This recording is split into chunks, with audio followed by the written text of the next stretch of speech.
Daily డిఫరెంట్‌గా ఏం snacks చేయాలా అని మదర్స్ ఎప్పుడు ఆలోచిస్తూ ఉంటారు కదా! సో, ఎప్పుడూ డిఫరెంట్ ఐటెమ్స్ తోటి మనం స్నాక్స్ ప్రిపేర్ చేస్తూ ఉంటాము. అలా కాకుండా జస్ట్ మనం మార్నింగ్ కుక్ చేసిన రైస్ మిగిలిపోయి ఉంటుంది కదా!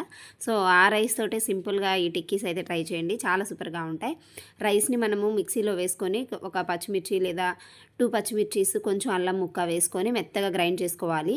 తర్వాత 2 table spoons corn flour, 2 table spoons rice flour ఏసుకోవాలి. అండ్ నెక్స్ట్ కట్ చేసుకున్న ఆనియన్స్ అండ్ అలాగే కరివేపాకు, కొత్తిమీర, పచ్చిమిర్చి ఆల్రెడీ మిక్సీ జార్‌లో వేసేసాం గదా!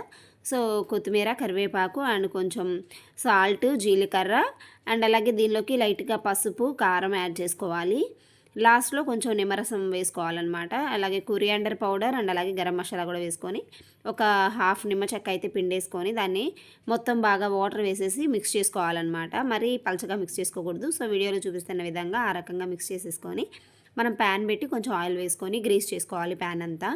ఆ తర్వాత మనం మిక్స్ చేసుకున్న మిక్స్చర్ని కొంచెం తీసుకొని ఇలా టిక్కీ షేప్లో చేసేసుకొని ప్యాన్ మీద ఒక్కొక్కటి వేసుకోవాలి. మొత్తం వేసిన తర్వాత లైట్గా పైన ఆయిల్ స్ప్రింకిల్ చేసేసి మనం లిడ్ క్లోజ్ చేసి కొంచెం మీడియం ఫ్లేమ్లో కుక్ చేసుకుంటే లోపల కూడా మెత్తగా కుక్ అయిపోతుందన్నమాట, పిండిగా లేకుండా. సో, సాఫ్ట్గా మంచిగా ఈవెన్గా కుక్ అయిపోతుంది. మనం లిడ్ పెట్టేసేసుకొని ఒక 2-3 మినిట్స్ కుక్ చేసుకుంటే లోపల కూడా మంచిగా కుక్ అయిపోతుంది. ఆ తర్వాత టర్న్ చేసుకొని ఇంకొక 1 మినిట్ అటు సైడ్ కూడా కాల్ చేసుకొని తీసేసుకుంటే మనం మిగిలిపోయిన అన్నంతో ఈజీగా సింపుల్గా స్నాక్స్ అయితే రెడీ అయిపోతాయి. కంపల్సరిగా పిల్లలు ఎంజాయ్ చేస్తారు. సాస్తో కనుక తింటే ఇంకా ఎక్సలెంట్గా ఉంటాయి అన్నమాట. మిగిలిపోయినప్పుడు అన్నం మీరు దాంతో డిఫరెంట్గా ఏం స్నాక్స్ రెడీ చేస్తారో కామెంట్ చేయండి. అలాగే నా వీడియో నచ్చితే ఒక లైక్ చేయండి. Bye bye.